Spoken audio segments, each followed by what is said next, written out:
നമസ്കാരം. ഇന്ന് പടിയൂർ പഞ്ചായത്തിലെ 13-ാം വാർഡ് ഉരുത്തൂരിലെ UDF സ്ഥാനാർത്ഥി ആനന്ദ് ബാബുവിനോടാണ്. ബാബു നമസ്കാരം. നമസ്കാരം. എന്നിട്ട് തെരഞ്ഞെടുപ്പ് പ്രവർത്തനങ്ങളൊക്കെ ഊർജിതമായി നടക്കുന്നുണ്ടാവും അല്ലേ? തെരഞ്ഞെടുപ്പ് പ്രവർത്തനമൊക്കെ വളരെ സജീവമായ രീതിയിൽ തന്നെ നടക്കുന്നത്. അപ്പോൾ കുറേ വർഷത്തെ പ്രവർത്തന പാരമ്പര്യം ഉണ്ട് എന്ന് എനിക്കറിയാം. അപ്പോൾ അതിനെപ്പറ്റി കൂടുതൽ കാര്യങ്ങൾ ഞാൻ ചോദിക്കുന്നില്ല. അപ്പോൾ ഈ തെരഞ്ഞെടുപ്പ് രാഷ്ട്രീയത്തിൽ ആദ്യമായിട്ടാണല്ലോ. അതെ. അപ്പോൾ നമ്മുടെ ഇപ്പോൾ വോട്ടർമാരെടുക്കാൻ പോകുമ്പോൾ അല്ലെങ്കിൽ നമ്മുടെ അയൽവക്കങ്ങളുടെ ബന്ധുക്കൾക്കൊക്കെ പോകുമ്പോൾ എങ്ങനെയാണ് അവരുടെ പ്രതികരണം? തെരഞ്ഞെടുപ്പുമായി ബന്ധപ്പെട്ട് നമ്മൾ കോളേജ് തലത്തിലും അതുപോലെ തന്നെയുള്ള മത്സരങ്ങളൊക്കെ പങ്കെടുത്തില്ല. അത് തീർത്തും വ്യത്യസ്തമായ ഒരു തെരഞ്ഞെടുപ്പാണ് ഇത്തരം പൊതു തെരഞ്ഞെടുപ്പുകൾ. അപ്പോൾ അതിൽ നിന്നുള്ള അനുഭവം എന്ന് പറയുന്നത്, നമുക്ക് നേരത്തെ നിങ്ങൾ സൂചിപ്പിച്ചതുപോലെ തെരഞ്ഞെടുപ്പിന്റെ പ്രവർത്തനമായി ഇതിനു മുമ്പ് നമ്മൾ ഒരുപാട് തവണ അല്ലെങ്കിൽ ഒരുപാട് തെരഞ്ഞെടുപ്പിനകത്ത് സജീവമായി തന്നെ പ്രവർത്തിച്ചിട്ടുണ്ട്. പക്ഷേ ഒരു സ്ഥാനാർത്ഥി എന്ന നിലയിൽ തെരഞ്ഞെടുപ്പ് രംഗത്ത് ആദ്യമായിട്ടാണ്. അതിനുള്ള അനുഭവം എന്ന് പറയുന്നത്, പ്രത്യേകിച്ചും ഈ പ്രാദേശിക തെരഞ്ഞെടുപ്പ് നമുക്ക് സൂചിപ്പിക്കാം, അല്ലെങ്കിൽ ത്രിതല പഞ്ചായത്ത് എന്ന് പറയുന്നത് ഏറ്റവും താഴെത്തട്ടിലുള്ള ഒരു തെരഞ്ഞെടുപ്പാണ്. അതുകൊണ്ട് തന്നെ ജനങ്ങളുമായി നേരിട്ട് സംവദിക്കാൻ പറ്റുന്നതും അതുപോലെ തന്നെ ജനങ്ങളുടെ ഒരു പ്രതികരണം നേരിട്ട് അറിയാൻ വേണ്ടി സാധിക്കുന്ന ഒരു തെരഞ്ഞെടുപ്പാണ്. അപ്പൊ അങ്ങനെ വന്നപ്പോൾ ഉള്ളൊരു അനുഭവം എന്ന് പറയുന്നത്, ഒരു രാഷ്ട്രീയ പോരാട്ടം എന്നതിൽ അപ്പുറത്ത് വ്യക്തിബന്ധങ്ങളും അതുപോലെ തന്നെ കഴിഞ്ഞ തെരഞ്ഞെടുപ്പിനകത്ത് ഈ പഞ്ചായത്തിൽ നടന്നിട്ടുള്ള പ്രവർത്തനങ്ങളെക്കുറിച്ചും ജനങ്ങൾ വിലയിരുത്തുകയാണ്. അത് കക്ഷി രാഷ്ട്രീയത്തിന് അതീതമാണ്. അതുകൊണ്ട് തന്നെ നമ്മളൊരു രാഷ്ട്രീയ പോരാട്ടം എന്നതിനപ്പുറത്ത് നാടിൻ്റെ ഒരു പൊതുവികസന രംഗത്ത് ഇടപെടൽ, അതുപോലെ തന്നെ ജനങ്ങളുമായി നമ്മളുണ്ടായിരുന്ന ഒരു ബന്ധം, ആ ബന്ധങ്ങളൊക്കെ തന്നെ വോട്ടായി മാറുന്ന ഒരു ചിത്രമാണ് നമുക്ക് ഇപ്പോഴുണ്ടായിരുന്ന ഒരു അനുഭവം. ഈ വ്യക്തിബന്ധം എന്ന് പറയുമ്പോൾ ഞാൻ ഒരു ചെറിയ ചോദ്യം ചോദിക്കുന്നതാണ്.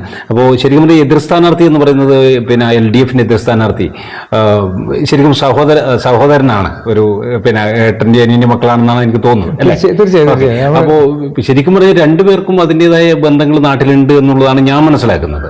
അപ്പോൾ സ്വാഭാവികമായിട്ട് അത്തരത്തിൽ വരുമ്പോൾ ഒരു വേർതിരിവില്ലാതെ ഒരു സഹോദരങ്ങളെ കാണുന്നത് ആ ഒരു രീതിയിലായിരിക്കില്ല എല്ലാവരും കാണുന്നുണ്ടാവുക. അല്ല, അതിൽ ഒരു വ്യത്യസ്തതയുള്ളത് ഞാൻ മനസ്സിലാക്കിയത്, നമ്മളിപ്പോൾ ഏട്ടനാണ് അല്ലെങ്കിൽ അനുജനാണ് സ്ഥാനാർത്ഥി എന്നതിൽ അപ്പുറത്ത് ജനങ്ങളുമായിട്ടുള്ള നമ്മളൊരു ബന്ധങ്ങൾ, എന്നെ സംബന്ധിച്ചിടത്തോളം ഞാനൊരു രാഷ്ട്രീയമായിട്ടുള്ള ഒരു അല്ലെങ്കിൽ അതിര് കവിഞ്ഞൊരു രാഷ്ട്രീയ ബന്ധത്തിനപ്പുറത്ത് ഏത് എതിരാളിയെ കണ്ടാലും ഒന്ന് സല്യൂട്ട് പറഞ്ഞ് അല്ലെങ്കിൽ ഹായ് പറഞ്ഞ് മാത്രമേ ഞാൻ മുന്നോട്ട് പോകാറുള്ളൂ. മറിച്ച് ഞാൻ എൻ്റെ ജ്യേഷ്ഠനായോട് കുറ്റം പറയുകയാണെന്ന് തോന്നുന്നില്ല. അദ്ദേഹവും ഞാൻ ഉള്ള സമയത്ത് പോലും അദ്ദേഹത്തിന് ചില പരിമിതികളുണ്ട്. എന്ന് വെച്ചാൽ എല്ലാവരുമായിട്ടുള്ളൊരു സംവദിക്കാണ്ടായിരുന്ന ഒരു പ്രയാസം, അല്ലെങ്കിൽ ആ ഒരു ആറ്റിറ്റ്യൂഡിൻ്റെ പ്രയാസമായിരിക്കാം, അത് ജനങ്ങളിൽ നിന്ന് എനിക്ക് എഫക്ട് ചെയ്യുന്നുണ്ട്. അപ്പോൾ ഈ എതിരാളി എന്ന് പറയുമ്പോൾ ശരിക്കും പറഞ്ഞാൽ ചിലത് മുമ്പ് ഒരു ഇടതുപക്ഷ പ്രവർത്തകൻ അല്ലെങ്കിൽ CPMന്റെ പ്രവർത്തകൻ തന്നെയായിരുന്നു.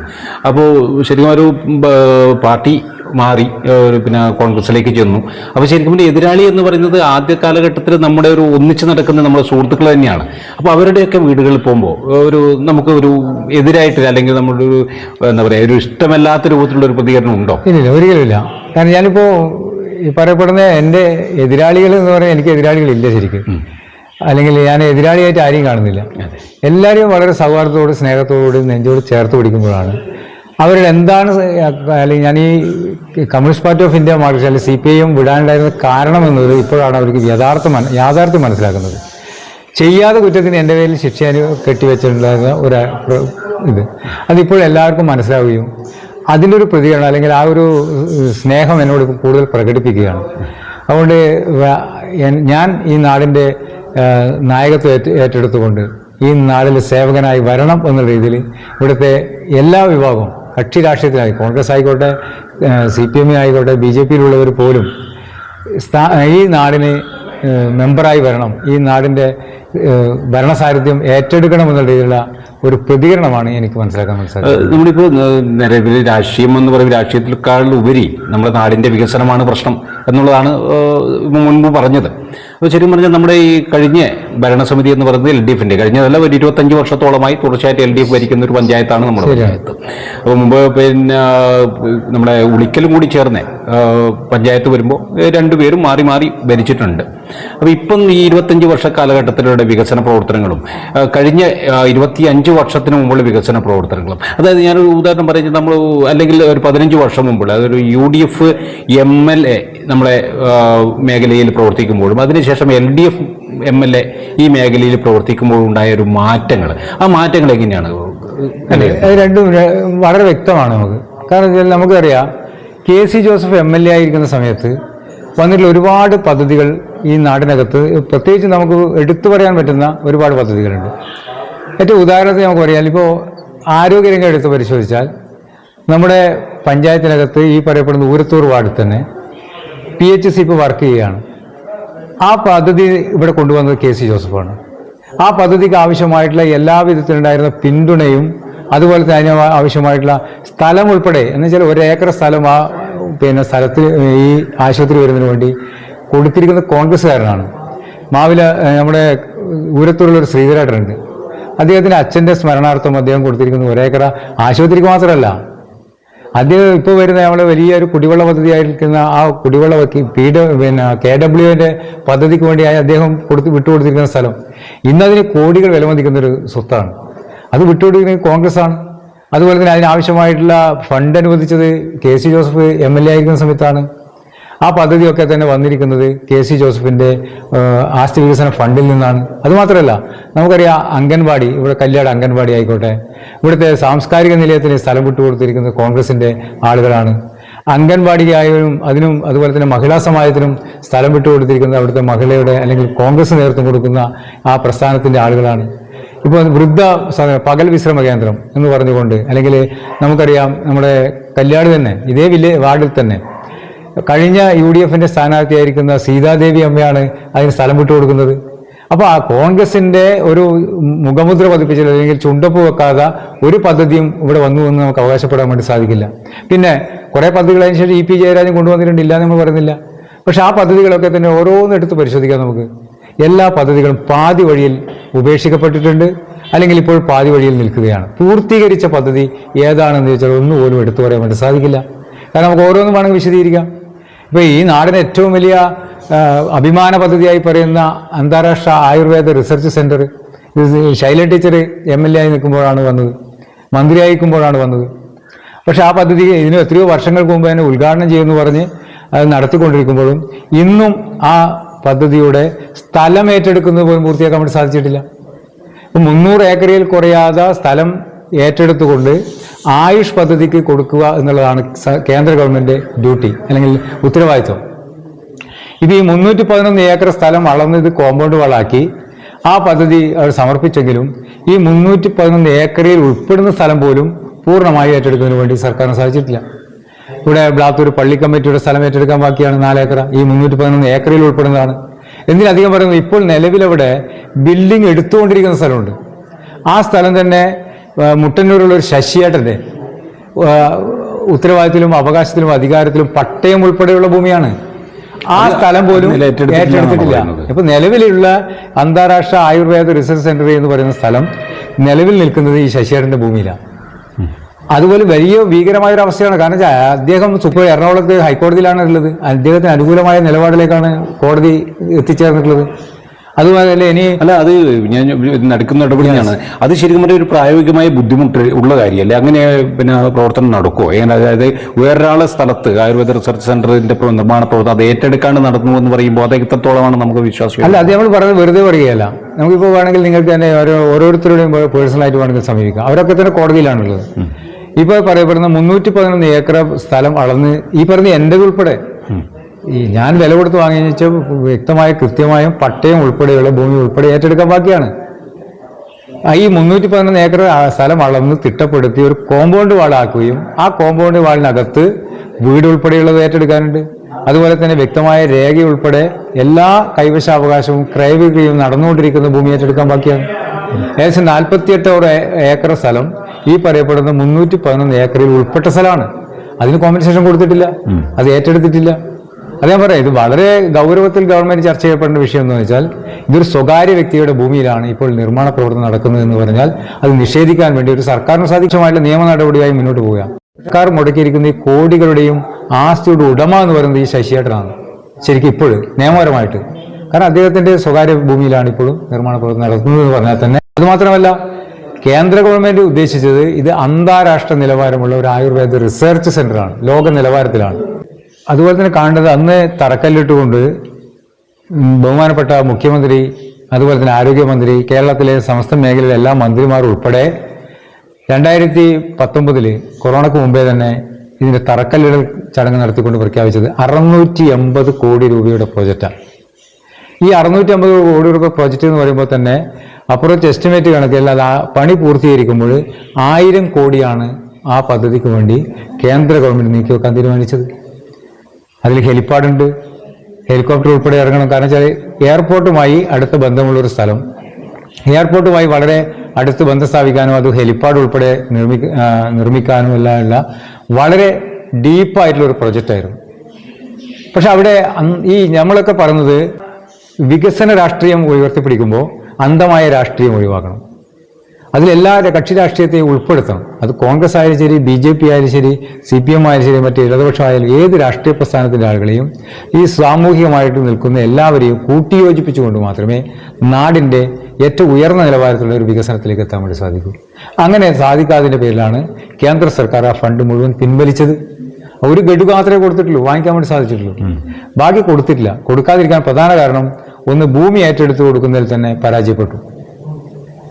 പിന്നീട് അങ്ങോട്ട് വന്നു കഴിഞ്ഞാൽ കുറച്ച് രാഷ്ട്രീയം അതിനകത്ത് കലരുകയും BJP സർക്കാർ അല്ലെങ്കിൽ കേന്ദ്ര ഗവൺമെന്റിനെ പരിഗണിക്കാത്തതുകൊണ്ട് തന്നെ അവർ ആ ഫണ്ടും അതുപോലെ തന്നെ വിഡ്രോ ചെയ്യുന്ന അവസ്ഥയുണ്ടായപ്പോൾ ഇരുട്ടിൽ തപ്പുന്ന അവസ്ഥയാണ് സംസ്ഥാന ഗവൺമെന്റ് ഉണ്ടായത്. ഭൂമി ഏറ്റെടുക്കാൻ സ്ഥലമില്ല. അതുപോലെ തന്നെ ഇപ്പോൾ 68 കോടി ഉറുപ്പികയുടെ പ്രോജക്റ്റ് മാത്രമേ ഇപ്പോൾ നടപ്പിലാക്കുന്നു. കേവലം ഒരു ആശുപത്രിക്ക് വേണ്ടി ചെലവാക്കുന്ന തുക എന്നല്ലാതെ ഇതൊരു അന്താരാഷ്ട്ര നിലവാരത്തിലേക്ക് പോകും എന്നുള്ള അഭിപ്രായം എന്നെ സംബന്ധിച്ചിടത്തോളം എന്നുള്ളത് വളരെ വിമർശനാത്മകമായി നമ്മൾ വിലയിരുത്തുക മാത്രമല്ല അതിൻ്റെ ആധികാരികമായി പഠിച്ചുകൊണ്ട് അതിൻ്റെ വിവരാവകാശ രേഖകൾ ഉൾപ്പെടെ നമ്മുടെ കയ്യിലുണ്ട്. അപ്പോൾ വളരെ ഗൗരവത്തിൽ തന്നെയാണ് നമ്മൾ ആ പ്രോജക്റ്റിനെ അല്ലെങ്കിൽ നാടിനുണ്ടായിരുന്ന ഒരു അഭിമാന പദ്ധതിയെ ഇല്ലാതാക്കുകയാണ് ചെയ്തത് എന്നാണ് വിമർശനപരമായി തന്നെ നമുക്ക് പറയാനുള്ളത്. അതായത് ഈ പദ്ധതി നിലവിലെ ഒരു എന്താ പറയാ, ഇപ്പം പറഞ്ഞത് ഈ ജനുവരിയോടുകൂടി ഒന്നാം ഘട്ടം അതിന്റെ ഉദ്ഘാടനങ്ങൾ അല്ലെങ്കിൽ ജനുവരി ഫെബ്രുവരിയോടുകൂടി ഒന്നാം ഘട്ടം ഉദ്ഘാടനം ഉണ്ടാകും എന്നുള്ളതാണ് പൊതുവിൽ പറഞ്ഞു വരുന്നത്. അപ്പൊ അതിനൊരു സാധ്യതയില്ല എന്നാണ് ഇപ്പോൾ ആനന്ദ് ബാബുവേട്ടന്റെ സംസാരത്തിൽ വരുന്നത്. അല്ല, ഉദ്ഘാടനം വേണമെങ്കിൽ നടത്താം. അതിപ്പോ ഏത് പരിപാടി വേണമെങ്കിൽ ചെറിയതായാലും ഉദ്ഘാടനം നടത്തുന്നതിന് ഇപ്പോൾ ആർക്കും ഒന്നും ചെയ്യാൻ വേണ്ടി പറ്റില്ലായിരിക്കും. പക്ഷെ ഉദ്ഘാടനം നടത്തുക എന്നത് ശാശ്വത നമ്മൾ ഉദ്ദേശിച്ച ഒരു ഡ്രീം പ്രൊജക്റ്റ് അല്ല ഇപ്പോൾ ഇവിടെ വരുന്നത്. നമ്മൾ പ്രഖ്യാപിച്ച പ്രൊജക്ടിന് വിരുദ്ധമായിട്ട് അതിൽ നിന്ന് എത്രയോ താഴെയുള്ള ഒരു സ്ഥിതിയിലാണ് ഇപ്പം പോകുന്നതെന്ന് അർത്ഥം. അത് തീർച്ചയായിട്ടും 1000 കോടി രൂപയുടെ ഒരു പ്രൊജക്റ്റ് വലിയൊരു കടല് പാസ്സാക്കി തന്നപ്പോൾ അതൊരു തോടാക്കി മാറ്റിയ ഒരു അവസ്ഥയാണ് ശരിക്കുള്ളത്. അത് ഞാൻ പറഞ്ഞ അതും തന്നെ വേറൊരു അതിനകത്തുള്ള പ്രത്യേകത, ഈ അനുവദിച്ചിരിക്കുന്ന ഫണ്ട് എന്ന് പറയുന്നത് കിഫ്ബിയിൽ ഉൾപ്പെടുത്തിയിട്ടാണ്, അല്ലാണ്ട് സർക്കാരിന്റെ സ്വന്തം ഫണ്ട് ഉപയോഗിച്ചല്ല. കിഫ്ബി എന്ന് പറയുന്നത് തൽക്കാലം ഒരു വായ്പ പണിക്കുന്ന ഒരു ഫണ്ട് എന്ന് നമുക്ക് വിലയിരുത്താൻ വേണ്ടി പറ്റുക.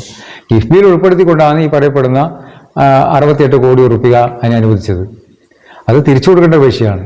പിന്നെ അതുമാത്രമല്ല, നമ്മൾ ഓരോ പദ്ധതി എടുത്ത് പരിശോധിച്ചാലും നിങ്ങളൊക്കെ ഈ ഇടതുപക്ഷത്തിന്റെ വികസന പദ്ധതിയായി അവതരിപ്പിക്കപ്പെട്ടുള്ള നായിയുടെ വന്ധ്യംകരണം കണ്ണൂർ ജില്ലക്കകത്ത് ജില്ലാ പഞ്ചായത്തിന്റെ ഒരു പ്രോജക്റ്റായിട്ട് ഇവിടെ കൊണ്ടുവരികയാണ്.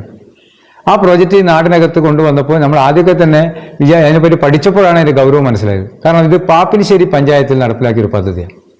ഈ പദ്ധതി പാപ്പിനിശ്ശേരിയിലുള്ള പഞ്ചായത്ത് നടപ്പിലാക്കി വന്നപ്പോൾ അവിടെയുള്ള ആളുകൾക്കും അതുപോലെ തന്നെ പ്രത്യേകിച്ചും ഇടതുപക്ഷത്തിന്റെ ഭരണസമിതിയുള്ള ഒരു പഞ്ചായത്താണ്. അവിടുത്തെ ആളുകളൊക്കെ തന്നെ പറഞ്ഞു ഈ പദ്ധതി ഇവിടെ പറ്റില്ല, അത് മറ്റൊരു തലത്തേക്ക് നിങ്ങൾ എവിടെ കൊണ്ടായാലും എങ്കിലും നമുക്ക് പറ്റില്ല എന്ന് പറഞ്ഞപ്പോഴാണ് പടിയൂർ ഗ്രാമപഞ്ചായത്ത് ഇരുകൈയും നീട്ടിയാണ് സ്വീകരിച്ചത്. അങ്ങനെ സ്വീകരിച്ചപ്പോൾ ജില്ലാ പഞ്ചായത്തിന്റെ പ്രൊജക്റ്റായി ഇവിടെ അവതരിപ്പിക്കുകയും അത് പാസ്സാകുകയും നടപ്പിലാക്കുകയും ചെയ്തു. പക്ഷെ അതിന്റെ ഭീകരത എന്ന് പറയുന്നത് നമുക്കറിയാം, കണ്ണൂർ ജില്ലക്കകത്തുള്ള മുഴുവൻ നായ്ക്കളെയും ഇവിടെ കൊണ്ടുവന്ന് വന്ധ്യംകരണം ചെയ്യുക. നിയമപ്രകാരം എവിടെ നിന്നാണോ ഒരു നായിനെ പിടിച്ചത് അവിടത്തേക്ക് തിരിച്ചു കൊണ്ടുപോകണമെന്നാണ് നിയമമെങ്കിലും അല്ലെങ്കിൽ വ്യവസ്ഥയെങ്കിലും ഇവരിപ്പോൾ ചെയ്തുകൊണ്ടിരിക്കുന്നത്. ഈ വന്ധ്യംകരണം കഴിഞ്ഞ് നായ്ക്കളെ ചെവി കട്ട് ചെയ്ത് ഏതെങ്കിലും പ്രദേശത്ത് നമ്മുടെ ഇതിന് ചുറ്റുമുള്ള കല്യാട് അല്ലെങ്കിൽ പടിയൂർ പഞ്ചായത്തിനകത്തുള്ള വ്യത്യസ്ത പ്രദേശങ്ങളിലേക്ക് ആൾതാമസമില്ലാതെ മേഖലയൊക്കെ തുറന്നു വിടുകയാണ്. സ്വാഭാവികമായിട്ട് അതൊരു ജീവി എന്നുള്ള രീതിയിൽ ഭക്ഷണം തേടി വീണ്ടും നാട്ടിലേക്ക് വരികയും നമ്മൾ ഇന്നലെ വരെ ഈ നാടിനകത്തുള്ള പേപ്പട്ടി ശല്യം, അതുപോലെ തന്നെ തെരുവുനായ്ക്കളുടെ കടിക്കൽ, നമ്മുടെ സ്കൂളിനകത്തുള്ള പോകുന്ന ചെറിയ മക്കളെ പോലും തുരത്തി കടിക്കുന്ന അവസ്ഥ, ഒരു ഇറച്ചിക്കടിയിൽ നിന്നും സ്വതന്ത്രമായി ഒരു ഇറച്ചി വാങ്ങിച്ച് പോകാൻ പറ്റാത്തൊരവസ്ഥ, അങ്ങനെ വളരെ ഭീകരമായ ഒരവസ്ഥയിലേക്കാണ് നമ്മുടെ നാട് നീങ്ങുന്നത്. അത് നാടിന് അതുമാത്രമല്ല അതിൻ്റെ പരിസരത്ത് താമസിക്കുന്നവർക്ക് വലിയ പ്രയാസം. കാരണം രാത്രി ആയി കഴിഞ്ഞാൽ അതിൻ്റെ ശബ്ദങ്ങൾ, കുരക്കൽ, ഇതൊക്കെ വളരെ ഗൗരവമുള്ള ഒരു പ്രോജക്റ്റായി നാടിന് വേണ്ടാതൊരു പദ്ധതിയായി മാറുക. നിരുത്തരവാദമായ ഒരു പ്രസ്താവനയായിട്ടല്ലേ തോന്നുന്നത്? കാരണം വെച്ചാൽ നമുക്കിപ്പോൾ നമ്മുടെ നാടിന്റെ വികസനങ്ങൾക്ക് പിന്നെ അതുപോലെ തന്നെ ചില കാര്യങ്ങളൊക്കെ നമുക്ക് വേണ്ടി വരും. അപ്പോൾ ഇത്തരം കാര്യങ്ങൾ, അതായത് തെരുവുനായയുടെ ശല്യം കുറക്കുക എന്നുള്ളത് നമ്മളൊക്കെ ആഗ്രഹമാണ്. അപ്പോൾ അത് ഏതെങ്കിലും ഒരു നാട്ടിൽ നിർബന്ധമായിട്ട് അത് കൂടിയേ പറ്റൂ.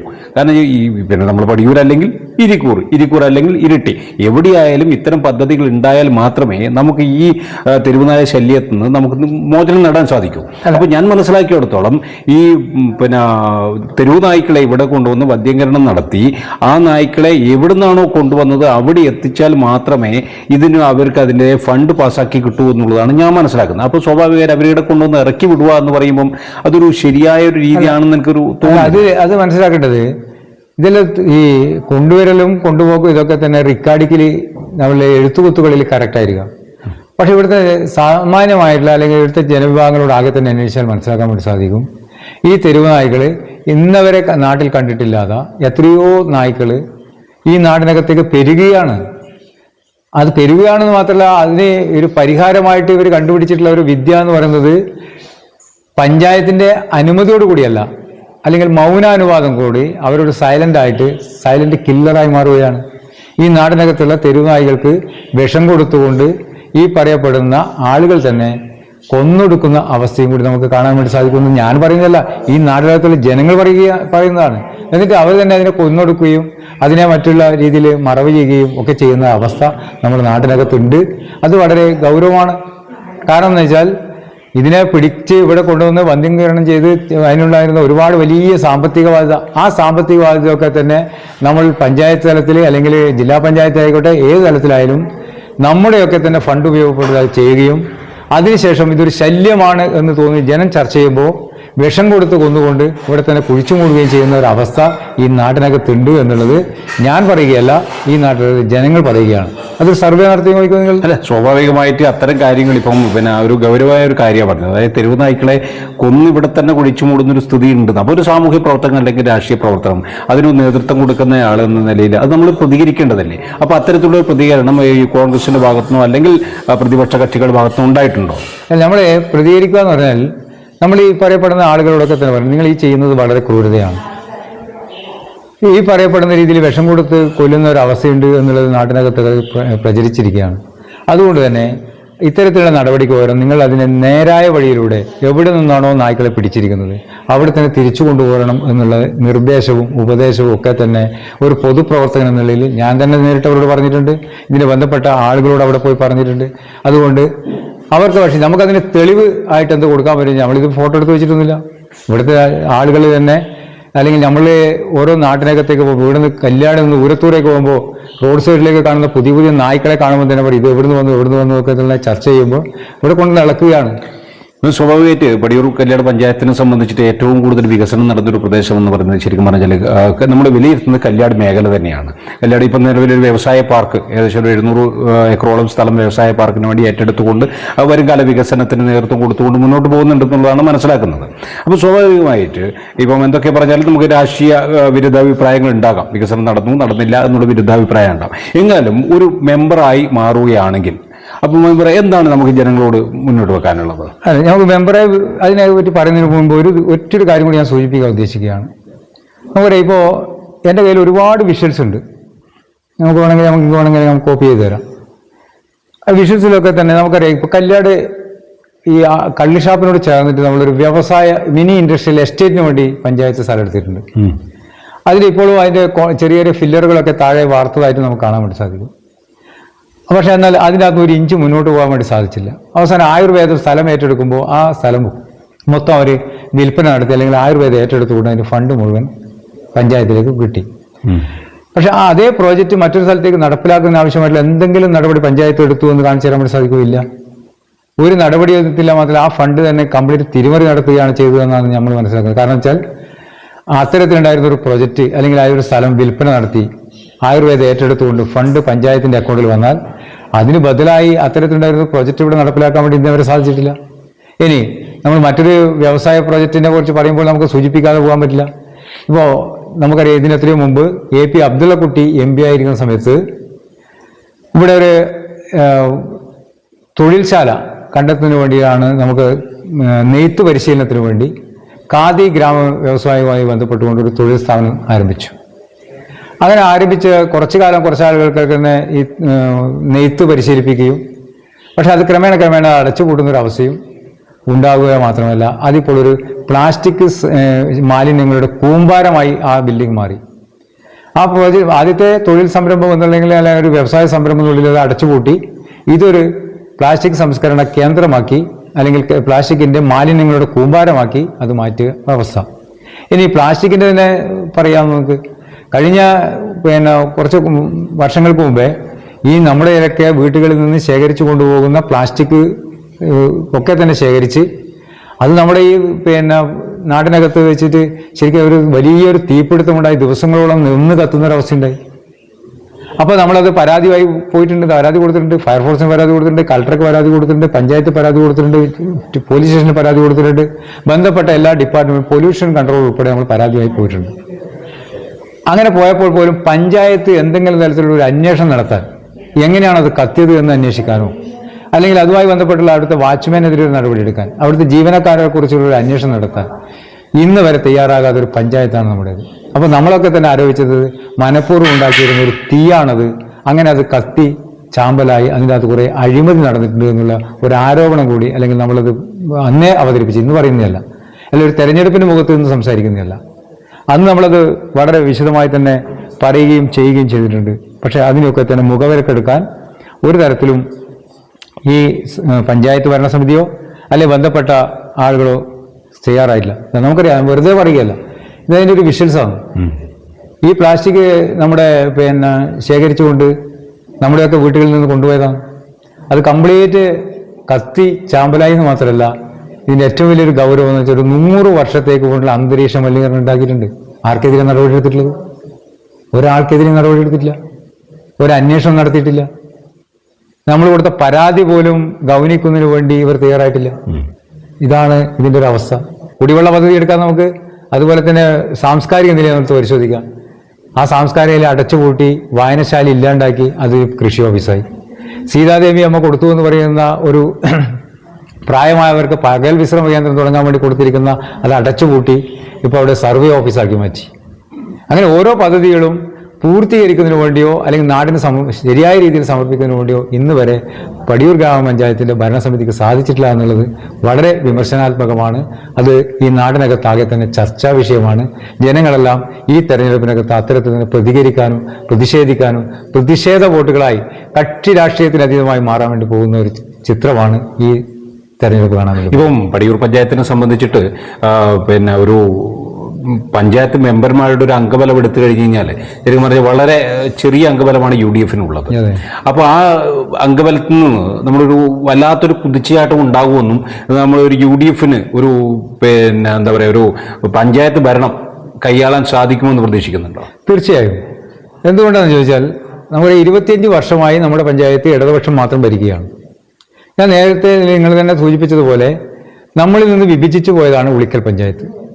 ഈ ഉളിക്കൽ പഞ്ചായത്തിൻ്റെ അവസ്ഥയും പടിയൂർ പഞ്ചായത്തിൻ്റെ അവസ്ഥയും എടുത്ത് പരിശോധിച്ചാൽ ഒരു തറവാട് ഭാഗം വെച്ചിട്ട് പോകുമ്പോൾ തറവാട് മുഴുവൻ ഈ പടിയൂർ പഞ്ചായത്തിന് കൊടുക്കുകയും തൊട്ടടുത്ത ഒരു അവകാശം എന്ന രീതിയിൽ കേവലം കൊടുത്തിരിക്കുന്നത് ഒരു 25,000 രൂപ ഒരു മിനിറ്റ്സ് ബുക്ക് ഒരു വാടക ബില്ലിംഗ് അല്ലാതെ മറ്റൊന്നും ഉളിക്കൽ പഞ്ചായത്തിന് കൊടുത്തിരുന്നില്ല. പക്ഷെ ആ പഞ്ചായത്തിൽ നിന്ന് കേരളത്തിലെ ഏറ്റവും ഉയർന്നു നിൽക്കുന്ന ഒരു പഞ്ചായത്തായി മാറിയിട്ടുണ്ടെങ്കിൽ അവിടുത്തെ ഭരണസമിതിയുടെ അതിന് നേതൃത്വം കൊടുക്കുന്ന രാഷ്ട്രീയ പ്രസ്ഥാനത്തിൻ്റെ നല്ല ദീർഘവീക്ഷണമുള്ള കാഴ്ചപ്പാടുള്ള കുറേ ആളുകളുടെ ഉദ്യോഗസ്ഥർ ഉൾപ്പെടെ ഉള്ളവരുടെ കഴിവായിട്ടാണ് അതിനെ നമ്മൾ ചിത്രീകരിക്കുന്നത്. അവിടുത്തെ ജനങ്ങളും പ്രബുദ്ധരാണ്.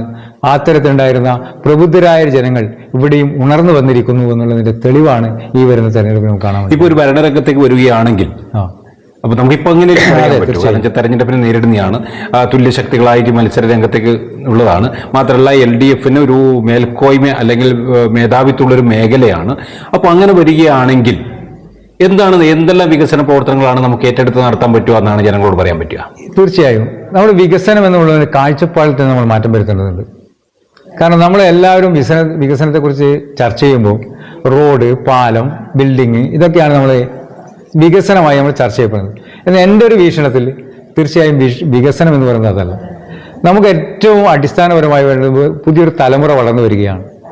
നമ്മളൊക്കെ പ്രായമായവരായി മാറി, അല്ലെങ്കിൽ നമുക്ക് ഇനി സമൂഹത്തിന് വേണ്ടി ഒരുപാടൊന്നും ചെയ്തു തീർക്കാനില്ലെങ്കിൽ കുറച്ചൊക്കെ ചെയ്തു തീർക്കാനുണ്ടെന്ന്, പക്ഷെ അതിലേറെ ചെയ്തു തീർക്കാനുള്ള ഒരു സമൂഹം വളർന്നു വരുമ്പോൾ, നമ്മുടെ പുതിയ തലമുറ വളർന്നു വരുമ്പോൾ അവരുടെ വിദ്യാഭ്യാസ രംഗത്ത് അവരുടെ കഴിവിനെ പ്രോത്സാഹിപ്പിക്കാൻ വേണ്ടി നമുക്ക് സാധിക്കണം. അങ്ങനെ പ്രോത്സാഹിപ്പിക്കണമെങ്കിൽ അത് ആരോഗ്യരംഗത്ത് സാധിക്കണം, അവരുടെ മാനസിക വളർച്ച ഉണ്ടാവണം, അതുപോലെ തന്നെ അവരുടെ കഴിവുകൾ ഈ ലോകത്തിന് മുമ്പിൽ പ്രദർശിപ്പിക്കാൻ വേണ്ടി കഴിയണം, അല്ലെങ്കിൽ അവരുടെ ഡ്രീം അല്ലെങ്കിൽ ഒരു സ്വപ്നം നമുക്ക് അവതരിപ്പിക്കേണ്ട ഒരു അവസരം ഉണ്ടാക്കി കൊടുക്കണം. അങ്ങനെ ഉണ്ടാക്കി കൊടുക്കുമ്പോൾ ഓരോരുത്തരുടെ സ്വപ്നങ്ങൾ അവതരിപ്പിക്കുകയും അതിനാവശ്യമായിട്ടുള്ള എല്ലാവിധ ബാക്ക്ഗ്രൗണ്ട് സപ്പോർട്ടുകളും സ്വന്തം രക്ഷിതാക്കൾക്ക് സാധിക്കുന്നില്ലെങ്കിൽ സാമ്പത്തികമായിക്കോട്ടെ, അല്ലെങ്കിൽ സാമൂഹിക സപ്പോർട്ടായിക്കോട്ടെ, മറ്റു മേഖലകളുടെ സപ്പോർട്ടായിക്കോട്ടെ, അതിന് ഏറ്റവും വിദഗ്ധരായിട്ടുള്ള ആളുകളുടെ സപ്പോർട്ടും എല്ലാം ഉണ്ടാക്കി കൊടുക്കുന്ന തരത്തിലുണ്ടായിരുന്ന അടിസ്ഥാന വിദ്യാഭ്യാസവും കായികപരമായിട്ടുള്ള വിദ്യാഭ്യാസവും മെച്ചപ്പെടുത്തണം. അതിനാവശ്യമായിട്ടുള്ള എല്ലാ പദ്ധതികളും പരിപാടികളും പ്ലാൻ ചെയ്യുന്നതോടൊപ്പം തന്നെ ഇപ്പോൾ ഇവർ നടപ്പിലാക്കി പൂർത്തീകരിച്ച പദ്ധതി എന്ന് നമുക്ക് അവകാശപ്പെടാൻ പറ്റില്ലെങ്കിലും ആ പദ്ധതികളൊക്കെ തന്നെ പൂർത്തീകരിച്ചുകൊണ്ട് ഈ നാടിനെ സമർപ്പിക്കാനും, അതിനോടൊപ്പം ഈ നാടിനകത്തുള്ള റോഡ്, അതുപോലെ തന്നെ പാലങ്ങൾ, കുടിവെള്ള പദ്ധതികൾ, അതുപോലെ തന്നെ അതിലേറെ പ്രയാസപ്പെടുന്നത് ഒരു വീടിൻ്റെ ഒരാവശ്യത്തിന് ഒരാൾ പഞ്ചായത്തിൽ പോയാൽ അത് തന്നെ കൃത്യമായി നമുക്ക് പരിഹരിച്ചു കൊടുക്കാൻ പറ്റാത്ത അവസ്ഥയുണ്ടായപ്പോൾ അത്തരം വിഷയങ്ങളിലൊക്കെ തന്നെ ജനങ്ങളിലേക്ക് ഇറങ്ങിച്ചെല്ലുന്ന ഒരു പഞ്ചായത്ത് ഭരണസമിതിയായി UDFന്റെ നേതൃത്വത്തിൽ ഓരോ നാടുകളിലേക്കും ഓരോ വീടിലേക്കും നേരിട്ട് പഞ്ചായത്ത് ഇറങ്ങിപ്പോകുന്ന ഒരു അവസ്ഥയിൽ എത്തിക്കുമെന്നുള്ള കാര്യത്തിൽ തർക്കമില്ല. അതിനാവശ്യമായിട്ടുള്ള പദ്ധതികളും പരിപാടികളും പ്ലാൻ ചെയ്തുകൊണ്ടായിരിക്കും UDF മുന്നോട്ട് പോവുക. അത് ഞാൻ നേരത്തെ സൂചിപ്പിച്ചതുപോലെ കായിക വിദ്യാഭ്യാസം ഈ നാടിനകത്തുള്ള ഏറ്റവും വലിയ ഒരു അല്ലെങ്കിൽ കായിക പ്രതിഭകളെ ഉണ്ടാക്കിയായിരുന്നു വലിയ മൈതാനമായിരുന്നു ഊരത്തൂർ ഗ്രൗണ്ട്. അതൊരു ക്ലബിൻ്റെതായിരുന്നു. ആ ഊരത്തൂർ ഗ്രൗണ്ട് പോലും ഇന്ന് അവർക്ക് കുട്ടികൾക്ക് കളിക്കാൻ ആവശ്യമായിട്ടുള്ള ഒരു ധൈര്യത്തോടു കൂടി കളിക്കാൻ പറ്റും. കാരണം ആ ഗ്രൗണ്ട് പോലും സംരക്ഷിക്കാൻ ഇവിടുത്തെ ഇടതുപക്ഷത്തിന്, അല്ലെങ്കിൽ പഞ്ചായത്തിന്, അല്ലെങ്കിൽ ഈ ആയുർവേദം ഏറ്റെടുക്കുമ്പോൾ അത് ഒഴിവാക്കി കൊടുക്കണമെന്ന് പറയാണ്ടായിരുന്ന ഒരു രാഷ്ട്രീയ ഇച്ഛാശക്തി പോലും ഇല്ലാതിരുന്ന അതിൽ ശക്തമായ പ്രതിഷേധം ഈ നാടിനകത്തുള്ള യുവാക്കൾക്കുണ്ട്. ആ യുവാക്കളുടെ എല്ലാം പ്രതിഷേധവും പ്രതികാരവും ഈ വോട്ടിനകത്ത് പ്രതിപാദിക്കും, അത് പ്രതിഫലിക്കും എന്നുകൂടി നമ്മൾ പ്രത്യാശിക്കുകയാണ്. അപ്പോൾ എന്തായാലും സന്തോഷം, കുറച്ച് സമയം റിതം ഓഫ് കേരളയുടെ ചാനലുമായിട്ട് സഹകരിച്ചതിന്. അപ്പോൾ എന്തായാലും നമുക്ക് വീണ്ടും കാണാം. വളരെ സന്തോഷം. നിങ്ങളെ ഈ കാര്യങ്ങളൊക്കെ തന്നെ ജനങ്ങളുടെ ഇടയിൽ എത്തിക്കാൻ നിങ്ങളെ എല്ലാ സർവശക്തനും അനുഗ്രഹിക്കട്ടെ എന്ന് ആശംസിച്ചുകൊണ്ട്